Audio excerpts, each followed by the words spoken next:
And this is where, issues like this and topics like this, I really don't care to speak about, because we're just hearing people trying to contort all type of arguments to fit their narrative. Let me tell you this very plainly, okay? Drake just blew the whistle on his own label. If you want to pose the question, oh, you're blowing the whistle on shit you've enjoyed, cool. But I spent a whole year hearing from K-Bots that labels got nothing to do with artist music and the music they put out. Drake blew the whistle and say, yeah, they do. Everybody said, no, they don't. Now we're hearing, oh, they did. We can't have it both ways. So if you think this is wrong, and by the way, am I saying that Drake hasn't benefited from this? That's not my point. The point is, there was a previous thought that labels do not control and cannot control what an artist wants to put out. This is saying quite the opposite. This is saying Drake probably has a point to say, hey, why did you allow this nigga to call me a pedophile? That makes complete sense now. Now, this is like a conundrum for all the fans that are like, they're like dick riding either side, because, everyone wants to be right. You can't have it both ways. I got to pick a side, okay? Here's one side, okay? And maybe Drake fans want to go over this side. Hey, Drake is a bit of a hypocrite because he's been helped by some of the tactics UMG has used. Yes, if he's been helped by these tactics and these tactics are commonplace, yes, UMG is absolutely wrong if they allow someone to put out a scathing diss song calling him a pedophile, then promote it to the top of the charts. Yes, they're wrong, but Drake is a bit of a hypocrite. That's one side. I think the Drake fans will go over there. Now, for y'all K-Bots who are in disbelief and y'all saying Drake is just a bitch because he lost, you now have to say, Pusha, get out your feelings. They're not doing that for Drake. Niggas can put out whatever they want, just like how they let Kendrick put out whatever he wants. You can't have it both ways. So you either got to tell Pusha to shut the fuck up, or you could say, Drake, you're a bit of a hypocrite, but you're right. They could have stopped the Not Like Us from coming out. I am Savvy Mike in this, because I am Savvy Mike TV, and we have my nigga DJ Akademiks going off on Pusha T for exposing UMG and Def Jam for asking him to take off their Kendrick Lamar verse that they have on this upcoming Clips album. If you don't know, Clips have an album dropping soon called Let God Sort Them Out. Hard-ass title, I'm not going to lie. It's a hard-ass title. And Ace Trumpets is a hard-ass song. It was a good single. Good way to start off, what they got coming. Good way to start off the rollout. So I can't wait to hear the album. I will definitely be listening to it. You'll definitely get a review for that. I know you're like, Michael, where are the album reviews? You're not asking that question. You don't care. But I do want to provide album reviews for you when I can. And I'll just be honest with you. Nothing is dropped worth me reviewing. We try to keep it as popping over here as possible. We only talk about the popping artists, at least when it comes. If I'm going to put in the effort to do an album review, it has to be worth it. Can't just be some random. I'm sorry.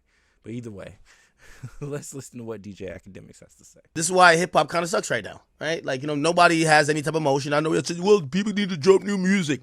Well, okay. One of the guys y'all love, Pusha T. I got no idea what the fuck he's dropping. But all I know is that he's regurgitating the same thing we all keep eating off, pause, which is the Drake and Kendrick beef. So now supposedly, we get some new headline that the Clips has something go on, but it involves Kendrick and Drake. Once again, everything in hip hop does not make a pin drop. Nobody's dropping hot enough music to make any type of sizable splash beyond a few without bringing it back to Drake and Kendrick. Okay. This is the only thing I see people talking about Pusha T, with all due respect. So, shout out to Steven Victor. He's the guy who managed, I believe, Pusha T, and he also managed Pop Smoke. I guess he did an interview. And it says, early in 2024, the Clips prepared to play a new album for their label, Def Jam. While these type of playbacks could be routine, this one was freighted but with extra significance. The rap duo composed of the brother Pusha T and Malice had not released an album since 2009. Their comeback soon hit a speed bump. One of the songs featured on the new album was going to have a guest verse from Kendrick Lamar, who spent part of 2024 in a venomous back and forth with Drake. And as Pusha T recently told GQ, Lamar's presence on the Clips track made Def Jam's parent company uncomfortable. They wanted me to ask Kendrick to censor his verse, which of course I was never doing. Then they want me to take the record off the album. The Clips refused to make the requested change, leading to an unraveling of Pusha T's association with Def Jam, his label home for over a decade. Even though the rapper still owed Def Jam albums, he paid 7-figure sum to get out of that deal. Let me stop right there. I see a lot of people trying to run this as a headline. Yes, if you don't finish your recording contract, you're going to have to buy yourself out of a recording situation. This is not new. It's not special to Pusha T. There's been many artists who have done so. I believe Waka Flocka did that. I believe Kanye even did that. Jay-Z even did that. Again, it is not out of the ordinary that if you're unhappy with what you're, again, I need to remind people, if you are signed to a label, you signed to your daddy. And if your daddy doesn't like something because you signed off all your rights and they do not want to put out music as per your instructions or your requests, you must get off that label, and you will not get off for free. You must buy yourself out. That's why historically many artists work their entire career to gain the amount of capital or gain the amount of leverage that they could buy themselves out of their deal. In a higher level conversation, congrats to Taylor Swift. We could even get to that a little bit later. Taylor Swift has now acquired back her masters after a lot of strategic moves for over a decade to get back her masters. The point is this. This is not news that someone has to pay their label to get out of a situation. So let's keep continuing reading. Okay, according to longtime manager Steven Victor, if you're an artist, your whole life is to create art and put it out. If someone's telling you can't do that, or you have to do it within the confines of what box you put in, that's like creative jail. Okay, Pusha T has an antagonist issue with Drake. Okay, cool. He dropped story of Added On. Victor says Pusha T verses have been facing strict label scrutiny ever since. Meanwhile, fallout from the battle with Drake is still ongoing. The latter has sued Universal Music Group, accusing the company of defamation over Kendrick Lamar's song. Victor spoke with Billboard and at the end of the relationship, about the end of the relationship, and find a new home for the rapper. And basically they said, where did you start hearing objections to Kendrick Lamar's verse on the Clips album? Where were they coming from? UMG has this department where they review lyrics. So it was that department. The real reason that department is there is to protect artists and their labels from lawsuit for copyright infringement. They do it for all labels. Some labels adhere to them closer than others. Let's say you interpolated someone else's songs. The department is there to make sure that the song is properly cleared. It's not meant to be, you said XYZ about XYZ artists, so we're not going to release the music. Says, while you've been working with Pusha T, have you had challenges in this department before? In the beginning, no. But starting in 2018, absolutely. Okay? That's the year Pusha T released the story of Added On. He put that on SoundCloud. It was never officially released on streaming services. So was that a way of getting around any internal objections? A part of the reason, yes, to avoid that. And also, we never properly cleared it. Pusha T mentioned 2 songs in his interview with GQ Rick Ross. With GQ, he says Rick Ross, Maybach Music 6, and he also said Pop Smoke Paranoia, where his verses were ultimately cut. He says, was that because of the same department scrutiny? He says, yes. What happened on the Pop Smoke song is that UMG thought he was dissing Drake on that song. He wasn't, but they thought he was. Pop Smoke was released on my label. Victor, and obviously I managed Pusha T, so they came to me and said, we're not going to put this out now unless you get Pusha to change these lyrics. Even though it had nothing to do with Pop Smoke. They're like, either change these lyrics or we're not putting the album out. What happened to freedom of speech? First of all, he's not dissing Drake, but how do you get him to get to tell him to change his lyrics so you're not putting the album out? Now, let me pause this right there. And this is where, issues like this and topics like this, I really don't care to speak about, because we're just hearing people trying to contort all type of arguments to fit their narrative. Let me tell you this very plainly, okay? Drake just blew the whistle on his own label. If you want to pose the question, oh, you're blowing the whistle on shit you've enjoyed, cool. But I spent a whole year hearing from K-Bots that labels got nothing to do with artist music and the music they put out. Drake blew the whistle and say, yeah, they do. Everybody said, no, they don't. Now we're hearing, oh, they did. We can't have it both ways. So if you think this is wrong, and by the way, am I saying that Drake hasn't benefited from this? That's not my point. The point is, there was a previous thought that labels do not control and cannot control what an artist wants to put out. This is saying quite the opposite. This is saying Drake probably has a point to say, hey, why did you allow this nigga to call me a pedophile? That makes complete sense now. Now, this is like a conundrum for all the fans that are like, they're like dick riding either side, because, everyone wants to be right. You can't have it both ways. I got to pick a side, okay? Here's one side, okay? And maybe Drake fans want to go over this side. Hey, Drake is a bit of a hypocrite because he's been helped by some of the tactics UMG has used. Yes, if he's been helped by these tactics and these tactics are commonplace, yes, UMG is absolutely wrong if they allow someone to put out a scathing diss song calling him a pedophile, then promote it to the top of the charts. Yes, they're wrong, but Drake is a bit of a hypocrite. That's one side. I think the Drake fans will go over there.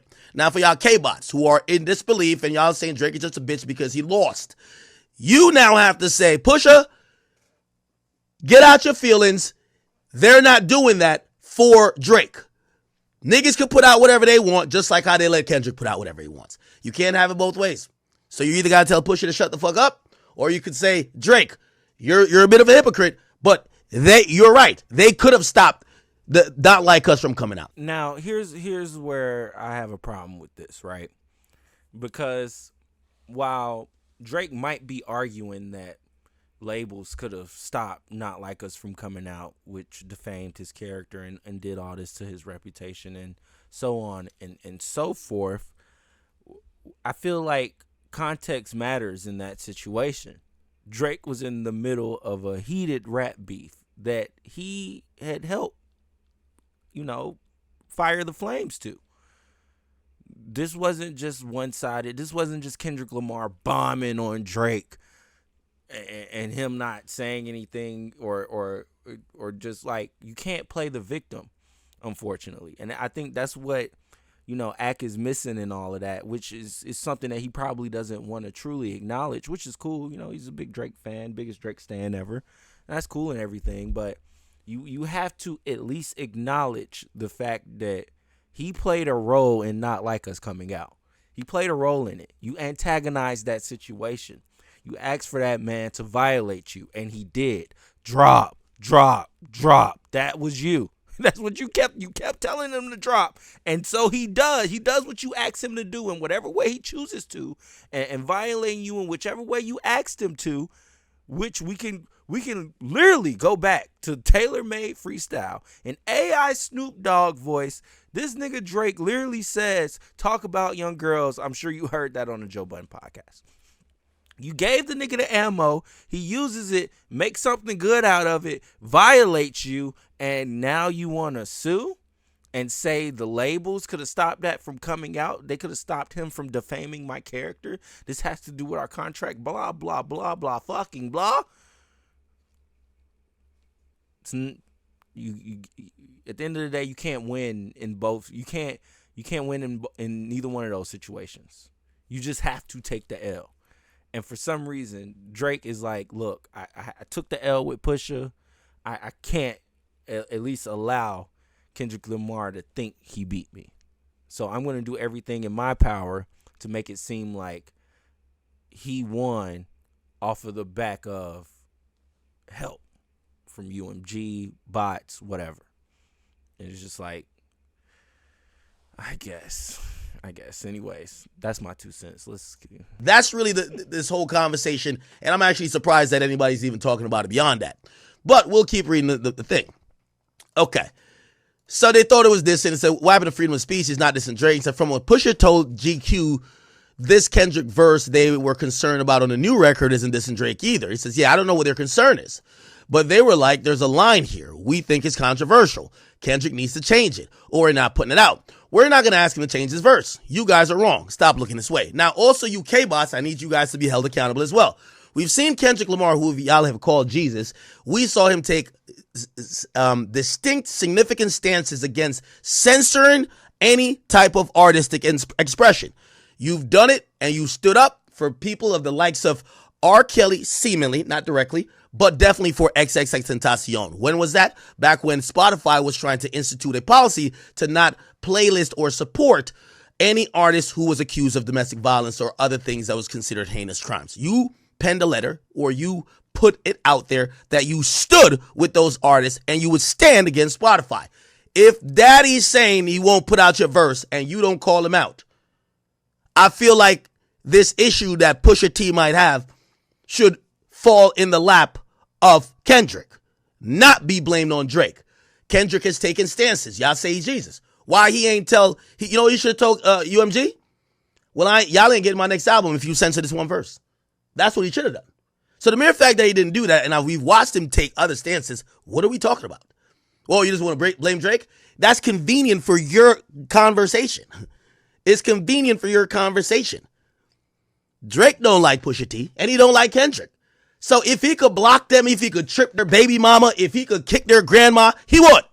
Okay? Don't blame the op for you not being able to have a safe community. You're supposed to go get the op. That's the reality of it. So if you're going to take this, and I know this is the K-Bots like demeanor. Well, this Drake don't like y'all anyway. If I could use any type of suppression method to get some niggas I don't like suppressed, fuck it. So don't blame the guy who don't like him.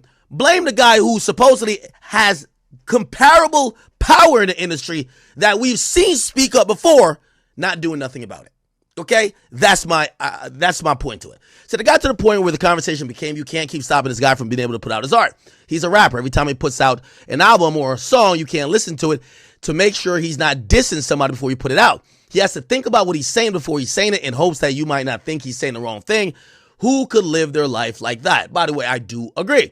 I went to them and said, let us put the song out somewhere else since you guys have issue with it. You guys won't have to stand behind it, whatever complication that come from it. We'll put the song out somewhere else and we'll license it back to you when the album comes out. Their response was, how about you just find somewhere to put the clips, okay? Meaning saying, we rather you niggas out of here, okay? Now, here's the thing. I don't think that's a Drake issue. That's what's called not enough leverage. They're not telling Taylor Swift, you have a gripe, how about you just leave the label? No, they're saying this because they're probably saying the Clips is trying to be more of a headache. And I'm not agreeing with what UMG is doing, but if that's what's happening, let's just be realistic. What they just told you is that you guys have no value to them. They told you that you guys don't really hold water and they don't give two fucks if you guys stay on their label or leave. That should be understood and should be operated like that. Don't blame the label, because if you start blaming the label, you now sound like Drake. And the people who are trying to agree with Pusha, y'all all say Drake's a bitch for blaming the label. So again, let's go back to the conversation. Remember, Drake suing the label? That's a bitch move, because why are you suing the label? That's police shit. Why are you blaming the label? You a bitch. Well, I've told y'all, blaming the label has always existed in hip hop, because the labels usually take advantage of artists. When you call them out, it's up to you. Maybe you called them out when they finally shelf you. Maybe you called them out because they stiffed you on some royalties. Maybe you called them out because they took your publishing. But at some point, some people call out their labels. So now, when it comes to Drake, and Drake has done it in his own way, he's been labeled as a bitch, a snitch, and everything else. When Pusha T is now saying the bullying tactics by UMG, now it's supposed to be listened to. We're either going to listen to both, or we're going to tell both of them to shut the fuck up and just let it be. UMG is daddy, and he whips you niggas accordingly. What are we going to say, chat? You can't have it both ways. Silence. I like to hear that. So let's keep reading. He said, just pay us to put it out somewhere. Okay? My thing was that we can't do that. Pusher and Clips are one thing. At this point, he clearly doesn't trust you guys. You guys haven't been good stewards of his career. So they said, find another deal. Let's figure out a business. You know what that means? Go shop yourself on the market. Go get, this is Universal. Go get Sony to give us some money that we could transfer your contract or let you out of the contract because we've gotten paid. If you feel you're that valuable. By the way, when a label says you could go find another deal or they're down to let you out of a contract, that's a business decision. That's not personal. That's them saying, we don't believe that the value you hold, someone else is willing to pay. Okay? We don't believe the value you hold, somebody's willing to pay. And if you think another company is willing to pay it because they think you're more valuable than what we deem your value is, go get the bread and bring it to us. And we'll let you out. It's a straight business decision. It's nothing about feelings. And again, this just shows, and you won't see certain artists get told this. That doesn't happen. It's a fact. It's the reason why for most artists, if they're hot, they're on fire after the first project or the most recent successful project, they get re-upped and they get locked in a longer deal. They just get promised more money. Okay? It's like having an NBA player who just dropped 35 a game all season. You never want that nigga to be a free agent. Unless you're the Dallas Mavericks, like shopping Luka Doncic, you never get rid of the star player, the franchise player. It's when you're constantly on the trade block and they're like, if you don't agree to our terms, we don't give a fuck where you go. That's when you should know your value and your leveraging is low. Being honest. So they said, found another deal. Let's figure out business. They didn't drop us. They were like, pay us this money, which was an exorbitant amount of money, like a shit ton of money. We'll let you out a deal. That's what happened. We paid them the money, an insane amount of money. It wasn't like $200,000. It was a lot of money for an artist to come up with. They bought themselves out the deal. How many solo albums did Pusha have left on Def Jam? I don't really want to talk about that part, but he had like 3 left. So you had to pay 7 figures to get out of the deal. Yes, millions of dollars. How quickly were you to get another deal in place? happened simultaneously with us getting out the previous deal. It took a couple of weeks for us to figure out the paperwork. Again, it was a lot of money. We kept going back and forth. Can we pay this amount of money? And a part of the profit, can we figure out a deal where we pay the guys to make money off the new release instead of coming up with this large lump sum right now? They said no. They were like, we want our money and we want some profits. So I knew that we had a deal in principle, a deal with Def Jam. I got on the phone with Jay-Z and said, look, this is happening. We've been talking to XYZ together. There's an opportunity to do this album. What do you think? He hit me back right away. He says, you just made my day. Let's figure it out. What do we need to get it done? I went back to Pusha T and said, listen, Jay's going to give us a very artist-friendly deal. We get to own the masters. They'll put the marketing power of Roc Nation behind it. You guys are friends. It's a great outcome. We worked out a deal in less than 24 hours. Now, here's the thing, and I'm pretty fair with all my criticisms of everybody. I used to say Roc Nation is a label that has been accused, and this is not by me. This is by other people, and I could name them, all right? So what I'm saying is not allegations. I don't need to say alleged because there's actual people I could point to. I got that information from them. Roc Nation has participated, alleged. Well, I'm still saying allegedly because I don't know if they did it as a fact, but people have alleged that they did it. Participated in torturous interference, which means they'll see an artist in a deal.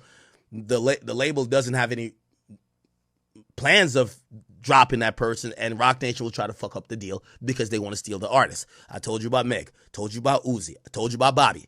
Those are artists that definitely it happened with. Now, with this situation, I'm not going to say it happened with Pusha because it looks like Pusha was running into a wall up at UMG and probably was maybe about to be shelved, and they told him, hey, find somebody else that will pay for this shit, and we'll get you on out of here. And look like Roc Nation, they were a hero in that situation. And I'm saying that currently, I might get more information. I'm gonna do a couple calls.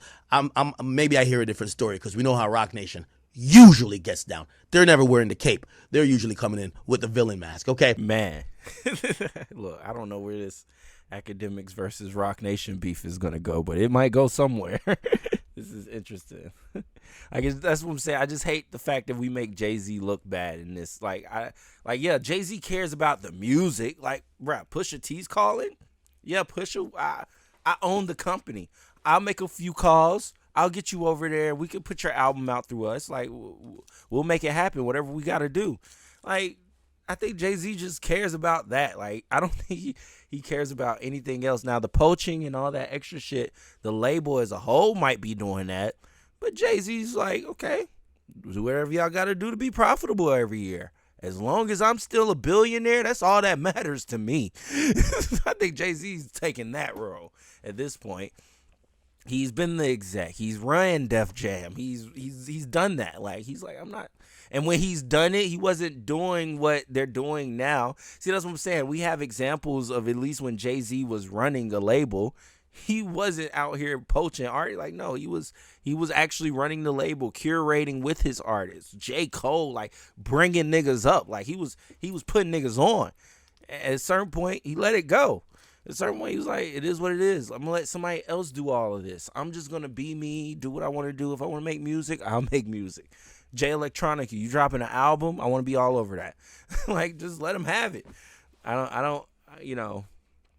Like I said, that's not to take any blame away from Roc Nation because they might be doing the shiesty shit that Ak is saying, and he said he has evidence and proof of that. But at the same time, I don't want to lump Jay-Z in that group of people. That's just me. But either way, regardless of it, outside of that, everything else he had to say. What else did Ak have to say? He had to say a lot. Honestly, this was just a throwaway. I'm just giving y'all this video because, hey, fuck it. And I didn't talk about I did a video on the Pusha T thing, but it was like, fuck it. I didn't really like it, so I didn't put it out. But either way, here we are to talk about it. And regardless of it, okay, I'll give y'all that. My real true opinion on all of this is, at the end of the day, I agree with Pusha and Malice and Kendrick here, and the fact that regardless of it, it's art. And nobody, no lawyer, no any of that should be getting in the way.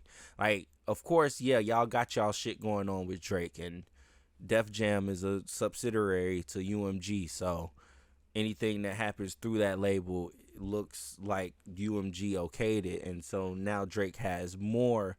Oh, here Kendrick is dissing me again on Pusha T's album. Like, he has more to kind of come with to say that we're trying to push a narrative to get him out of here. So I can understand them wanting to protect what they got going on as far as this lawsuit that they're in with Drake right now, because it's still going. It's still going. That's still, like, by the way, y'all, that's still like going on. That lawsuit hasn't stopped. Nobody's settled. Nothing has changed. Like, Drake is still in court with UMG. So I can understand them sending a lawyer in, hearing the verse and going, y'all might need to take that out. Y'all might need to take that out. But I can also understand Pusha T and Kendrick Lamar. Bro, what? We put this on wax. We're not taking shit out. Like, deal with it. This is the music. Like, we're the artists. This is the music. That's what we're providing. You deal with it. Like, I don't agree with censorship. I don't agree with telling artists to not say what they want to say or expressing their true creative freedom, as long as it's not hateful. You know, I don't want to hear niggas being hateful, but I do want to hear, like, you know, Kanye, like, that fucking Hell Hitler song would be good if the lyrics changed. He changed that, by the way. Yo, look, like I said, this was a throwaway. Fuck it. We're here. Kanye changed he changed the lyrics. Kanye was hallelujah. Like, dead ass. I was like, okay, this I can rock with. this I can rock with. Okay, that's no, we're not playing that. Where is it? It was like, nigga, hallelujah. Is it on Tidal? Okay, I think this might be it right here. Hold on, this might be lyrics. like you see what happens when you change lyrics and you make amends with Pusha T and get him back in the studio. Kanye, like, just get Pusha. Look, I know y'all don't like each other. Pusha T's like, I don't even see you as a man anymore. Like, you know, he was saying some weird ass cryptic shit about Kanye in that interview. But Kanye, bro, fix it, please. Please. It is going to help you. Like, bro, I can hear Pusha T punching this shit up. Bars all over the place. Bars all over the place. Somebody punch it up. This was good. Look, we're not hailing a fucking mass murderer. Yes, I could go with this. Oh, my niggas got me, nigga. Hallelujah. Fuck it. Let's rock. You know what I was thinking about too? Like I said, it was a throwaway, so fuck it. If you chilling with me, rocking with me, you really fuck with me, and I fuck with you. But regardless of it, bruh, Wayne drops. Wayne dropped tonight. The Carter 6, y'all. Bro, what we got? We got Wayne music coming tonight. Yes, sir. That's what I like to hear. Definitely be getting an album review of that one. Anyways, enough of this. We're 30 minutes in. I'm sorry. I just had to give an example because that's what I'm saying. Like, we changed the lyrics. That was hard. Like, I fuck with that. I would save that. I'm sure anybody would. Honestly, Kanye should be able to put this song out. Like, he should be able to officially put this song out because that was cold. When we're not hailing a mass murderer. That's all I'm saying. Anyways, let me know what y'all think in the comments below. I am Savvy Mike, and this is I Am Savvy Mike TV. Nigga, hallelujah. Peace.